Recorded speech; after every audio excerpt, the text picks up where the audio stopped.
कभी भेदभाव नहीं किया। और जब आगे जब बढ़े तो जैसे ही अत्रि मुनि और मैया अनसुईया जी के पास से जब ज्ञान लेके दोनों आगे बढ़े तो जैसे ही आगे बढ़ा एक अब आवाज तो अलौकिक मिल रहे हैं, लेकिन प्रभु ने लक्ष्मण को कहा कि देखो ये आवाज कहां से आ रहा है। लक्ष्मण जी ने पता करने का प्रयास किया लेकिन आवाज का पता ही नहीं चले। आवाज आए पता चले उनका सिर दिखे ही नहीं। तो उन्होंने कहा कि मेरी सिर नहीं दिखेगा क्योंकि सिर है ही नहीं, लेकिन मैं दुर्वासा ऋषि का श्रापा हुआ हूं, इसलिए मैं भगवान ने वहां कहा कि मैं कुछ नहीं कर सकता। जो विप्र का द्रोही है, जो ब्राह्मण का द्रोही है, वो मुझे भाते नहीं है। मोय न भावे विप्र कुल द्रोही। जो विप्र जो ब्राह्मण का द्रोही होते हैं आप क्या कीजिएगा। इसलिए ब्राह्मण को ना आप अब वो किसकी बात कर रहे हैं, वो गंधर्व की बात कर रहे हैं जो समाज में ब्राह्मण को रहने न देना चाहे। उनका सिर नहीं है तो ब्राह्मण के सिर नहीं रहने देना चाहे, सिर की पगड़ी को नहीं रहने देना चाहता है। उनको भगवान ने कहा कि मोह न भावे विप्र कुलद्रोही। और उसके बाद सीधा भगवान ने जब आगे बढ़ा तो जैसे ही मैया को पता चला, कौन सा मैया जो बचपन से लेके और लास्ट तक आस में निहार रही है, सबको पता है। और जैसे ही मैं नामाकरण करूं एक बार जो जहां है जोर से जयकारी लगाइएगा। वो मैया है श्री जगत जननी और भक्ति के साक्षात स्वरूपा और महामयी जगतमयी तृप्तमयी और धर्म की उत्तृप्त भाव और भगवान की साक्षात अपने दरवाजा पर बुला लेने वाली माँ। मूल में सपरे भीड़ घर में जन्म ली मैया सेवरी जी। प्रेम से बोली मैया सेवरी मैया की। मैया सेवरी बचपन से ही इतनी भक्ति इतनी भक्ता निष्ठा भाव था कि बचपन से ही भगवान के कीर्तन भजन सुनती थी। और जैसे है तो माता पिता ने निर्णय किया कि इस कन्या को विवाह है। तो माँ ने जब श्रृंगार करने लगा तो अच्छा से श्रृंगार जब करने लगा तो मैया सेवरी ने कही कि माँ आज अद्भुत ढंग से हमारा श्रृंगार कर रहे हो, क्या बात है। माँ ने कही कि बेटा आज तुम्हारा विवाह है। पहले पता है छोटा के ही विवाह हो जाते थे। और मेरी दादी माँ तो कहती थी, मैं दादी माँ से बहुत कथा श्रवण करता था, बहुत अच्छे अच्छे बात बताया करती थी। ऐसा हो गया नहीं है, बाबा दादी अलग बैठे हैं, बच्चे को हम जाने भी नहीं देते कि बच्चे को होमवर्क करना पड़ेगा।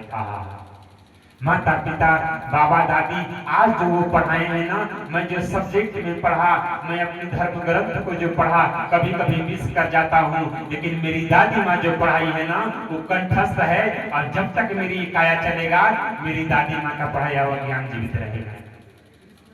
मेरी दादी माँ कहा करती थी कि मैया सेवरी जी को जब माँ ने श्रृंगार की तो अद्भुत ढंग से की। मेरी दादी माँ कहती थी कि पहले जब विवाह होता था ना बाबू तब बच्चा रोए नहीं, और विवाह हो जाए तो लड्डू धरा दिया जाता था। इधर लड्डू बच्चा खा रहा, इधर विवाह संपन्न हो गया।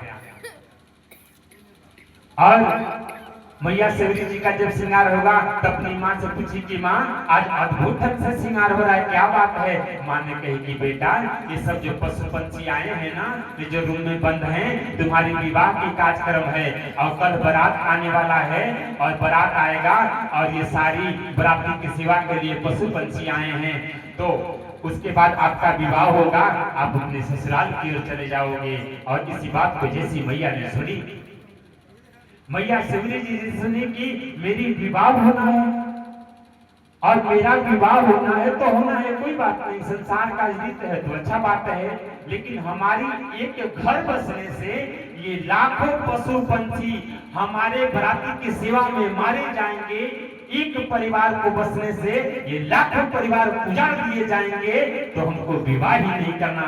और पूरी रात उन्होंने ऐसा मन में मंतव्य किया और ऐसा मंतव्य किया कि भाव से उनको रात्रि में नींद ही नहीं आई। और भोर कला में जैसे ही 3 बजा ब्रह्म मुहूर्त हुआ और मैया सबको सोते छोड़ के और वन में जाने लगी। और वन में जाने से तत्पश्चात जितने भी पशु पंछी जो बंद थे सबको आजाद किया। और मैया जब आजाद किया तो पशु पंछी के अंदर जो आत्मा रूपी परमात्मा राम जो बैठे थे ना, वो कहा कि जाओ माँ, आज जैसे हमको आपने मुक्त किया, मैं उस राम की सुगत करके कहता हूँ कि जैसे आज मुझे आपने मुक्ति किया, ये मेरी दुआ है कि एक दिन परमात्मा आपका इस शरीर तन को मुक्त करेगा। और उन्हीं की पशु पंछी की दुआ। इसलिए संत पता है क्या कहते हैं कि आप उल्टा पुल्टा भोजन मत करें, आप शाकाहारी भोजन करें। क्यों? क्योंकि पता है भगवान कन्हैया जी ने 56 भोग लगाया। क्यों लगाया? आप विचार करो, हमारे मनुष्य के लिए उन्होंने 56 प्रकार के, आप कितना खाओगे?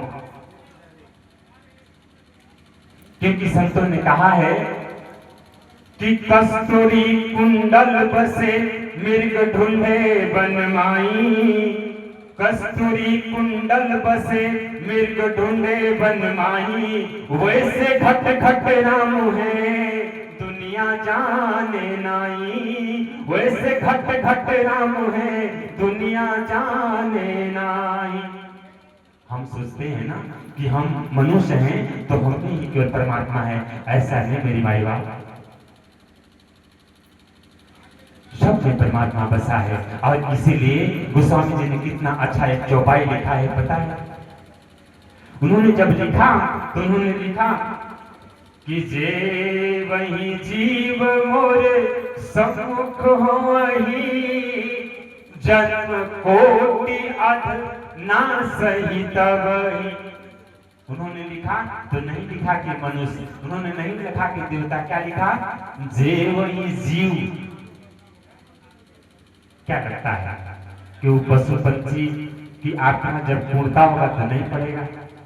मेरी माँ, मेरी बाबूजी, उनकी मुख नहीं है, लेकिन आत्मा जब पूर्णता है ना तो कहते हैं कि दुखिया को न सताइए,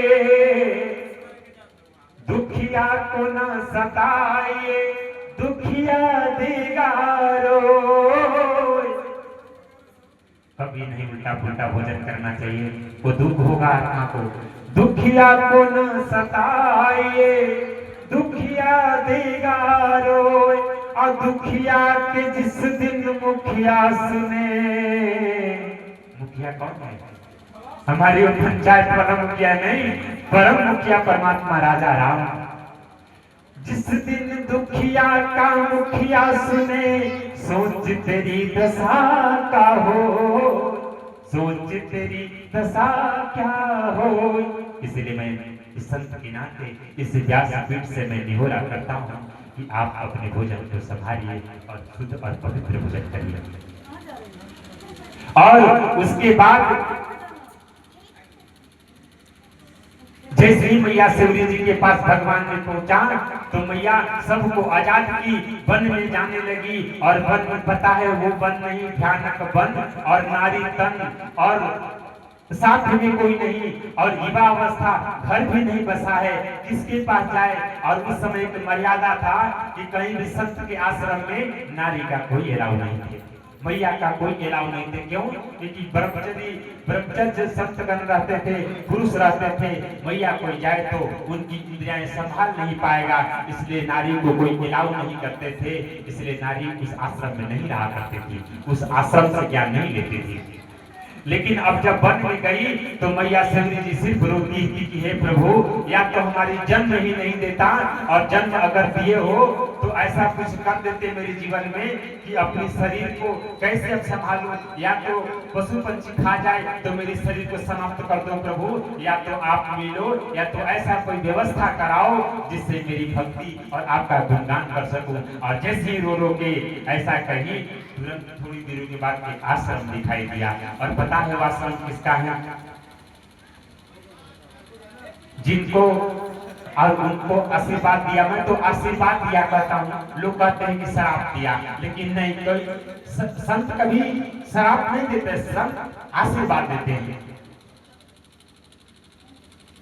और उस संत का नाम है महर्षि मतंग जी महाराज। और मतंगी ऋषि के पास गए तो नाम से ही संकेत होता कि मतंग। पता है हाथी जब चलता है ना तो अपने उनका एक चाल होता है, गजराज जब चले तो उनका एक चाल होता है। और वो संत का एक ऐसा भाव था कि वो किसी भी समाज की व्यवस्था को नहीं देखते थे, सिर्फ एक परमात्मा को देखते थे और जो सत्य था उसको देखते थे। इसलिए जो पंक्ति है कि साधु ऐसो चाहिए, साधु ऐसो चाहिए जैसो सुख सुहार, सार सार को गही रहे अथो थो दे उड़ाय, सार सार को गही रहे थो थो दे उड़ाए। मेरी मैया लोग, आप लोग जब चावल निकालते हो ना, चावल निकाल के ऐसे ऐसे सूप में लगाते हो ना, क्यों? क्योंकि सार सार जो अच्छा अच्छा अन्न है वहां रह जाए, गंदगी बाहर हो जाए। तो संत भी वैसा ही होते हैं। मतंगी ऋषि तो भगवान ने एक प्रेरणा दिया कि बेटा एक काम करो। तो मैया मतंगी जी ने कहा कि प्रभु क्या करूं बताओ? तो सेवा करो। मैया ने मन ही मन बात किया कि सेवा करो। तो कैसे सेवा करें? कोई आश्रम में रखता ही नहीं, किसको सेवा करो बताओ? भगवान ने कहा कि इसका परवाह मत करो, छूट के सेवा करो। और पता है मैया सेवरी जी ने मतंगी ऋषि जब कथा करके जब रात्रि में सो जाते थे, सारे जब उनकी चेलागण सो जाते थे तो सबको जो जिसको जो चाहिए, जहाँ फूल चाहिए वहाँ फूल रख देती थी, जिसको जहाँ हवन की सामग्री रख देती। और रात्रि में एकदम अच्छा से सफाई करती थी। एक तो माँ साफ करे ना, उसकी सफाई में बड़ा महत्व होता है। पुरुष कितना भी सफाई करे, कितना भी अच्छा से करे, लेकिन वो माँ इसलिए लक्ष्मी उठ जाती है। क्योंकि लक्ष्मी जो सफाई करे कभी संभव ही नहीं, मैं तो संभव नहीं कर सकता क्योंकि माँ माँ। अब मैया जब सफाई, जब सवेरे जब गुरु जी उठा और 2-4 दिन का एक हफ्ता का ऐसा कंडीशन देखा, उनको शंका हुआ कि यार इतने दिन से मैं अपने शिष्यों को ज्ञान दे रहा हूँ, ऐसा तो कभी आश्रम को सफाई देखा ही नहीं। अब चेलागण सोचे कि इसका फायदा उठा लिया जाए।